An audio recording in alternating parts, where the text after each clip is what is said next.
There's nothing that God hates more than sloth and laziness. If God were to create a man and that man were to sit around and do fuck all, God will frown upon you. It's why you're never lucky. If you're listening to this and you think I'm never lucky, I'll tell you why, because God dislikes you because you're fucking lazy.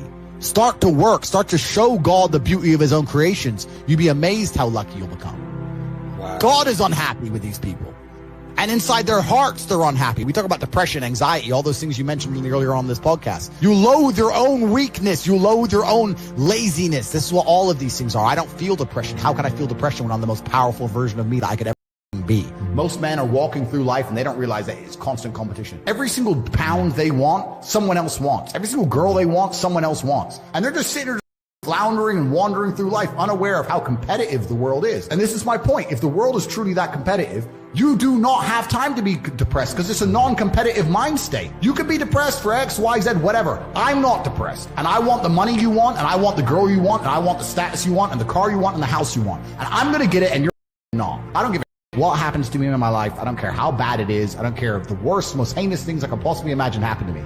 I know that my sadness, my depression will be temporary because I will never stay a loser. It's against my creed. It's not in my DNA. All of your minds are broken. You can't even focus on anything anymore. You're right. You are constantly distracted to the point where you can't even appreciate the good things in your life.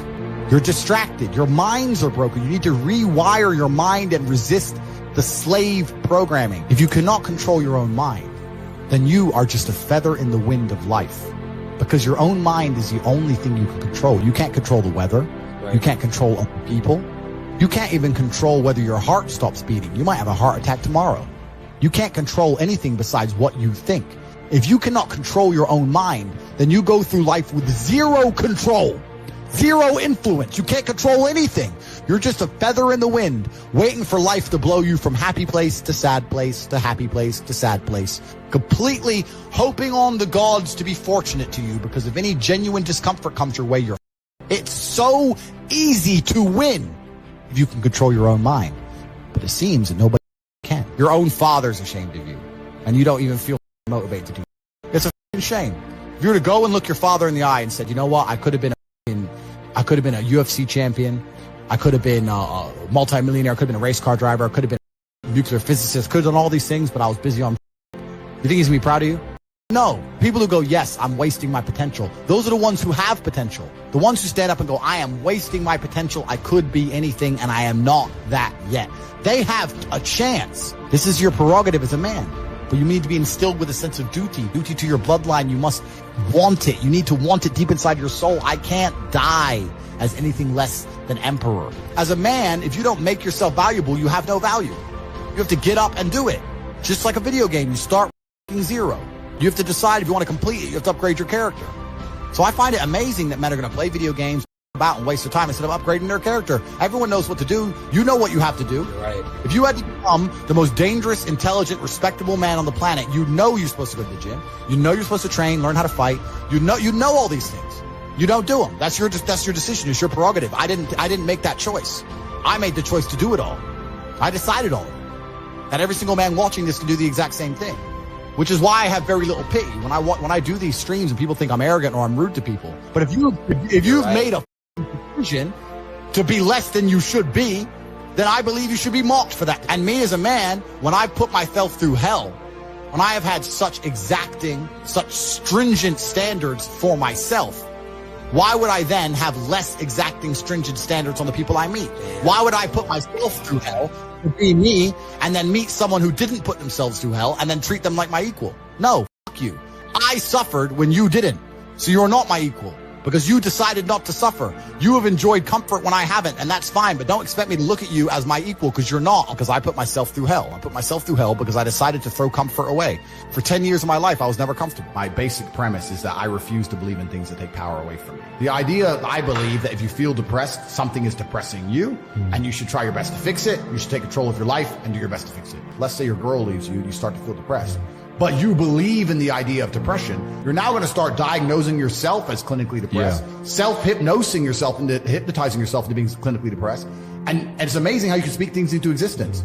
I cannot become depressed because I don't believe in it. Let's pretend I'm completely wrong, right? The best option, the best thing to do is still to get up, be an adult, control your emotions, be stoic, and do the things you're supposed to do day after day. Laying in bed and doing nothing is never going to be the best option. The best option is still to go to the gym, to work hard, to run your business, to be successful. So it doesn't matter. We're talking about the different positions on the chessboard. But if the rules of the game remain the same, regardless of the position you're still trying to win, you still have to do the same things. So does it even matter at this point? If you come along and say he's depressed because of X and he's depressed because of Y and he's depressed because of Z, and the answer to all of them is still the same thing, then I don't give a fuck why you're depressed. Yeah, what I'm saying is you're playing a game and it's a competitive game and you need to build a mindset that allows you to be ultra competitive. And if you want to sit there and say, no, I want a non-competitive mindset, then fine. You know what you call people who do not win competitions? Losers. Correct. This is just the bottom line of life. And it's kind of interesting because everyone pretends they give a fuck, but nobody does. Especially women. Women truly don't give a fuck. If you ask a woman the kind of man she wants, she will never say depressed or sad. Ever. She wants a man who is ultra capable, ultra competent. They want someone who is fun and spontaneous and charismatic and successful. They don't have time for sad dudes. They don't care. So the world doesn't care. The world has never given about sad men. So if you're going to sit there and self-diagnose yourself as a sad man, you're going to have a shit life and nobody's ever going to give a fuck and you're going to perpetually lose forever. And that's your decision. I am so scared of being that person. The idea of that terrifies me to the point where I don't even want to accept that as a reality that can possibly exist. I don't care what happens to me in my life. I don't care how bad it is. I don't care if the worst, most heinous things I can possibly imagine happen to me.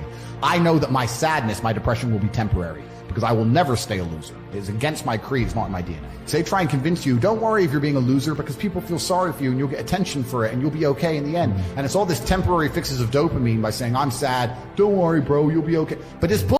They don't care long term, the world doesn't care, nobody really cares, chicks don't care, business doesn't care, you are going to fail. You can have anything you want on the planet. There's not a girl I look at that I want that I can't have. Not one. That's my reality. There's not a car I can't have. There's not a house I can't buy. If I want to go to a yacht, if I want to go to Antarctica, there's nothing I can't have. Bam. Because I've decided to become this man. It's the same for absolutely every single one of you at home. If you actually try and you actually want it and you're actually not making excuses, lying, talking, you're going to get what you want. So when I see people who don't have what they want, I consider them losers. And this may be elitist, I understand that. But if I put myself through endless pain to end up where I am, it's very hard for me to have sympathy on the man who's afraid of pain. You're avoiding pain. I've been through endless. I now have everything I've ever desired. You have none of the things you desire. Am I supposed to feel sorry for you? Because you took the easy way out? Am I supposed to look at you and go, oh, poor dude? No. You were a coward. You didn't go through the shit I went through. You didn't put it on the line. So you deserve your substandard reality. That's what you deserve. You're a fucking loser. Because if you actually wanted it, and you actually tried, you'd have it.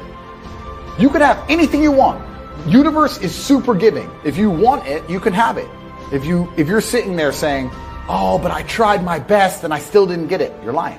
You didn't try your best. That is a lie. The universe gives it to everybody who genuinely tries. And I know that to be a fact because this world's competitive. We're all competing against each other. And the majority of people don't try.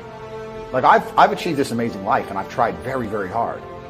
But it could have been harder. You just get to a point where you're like, I'm tired of hearing your f***ing excuses. That's bullshit. And you become to a degree, yeah, cold and psychopathic. It's true. That's what happens.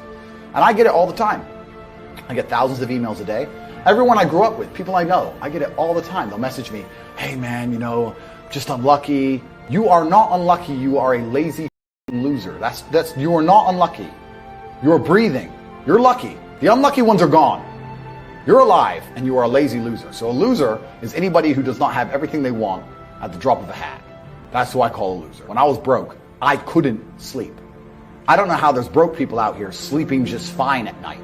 Going, oh, inflation's 20%, gas prices are 6 times, everything on the news is a lie, I never stand a chance of ever getting rich, where's my pillow? Like, what the f*** is wrong with you people?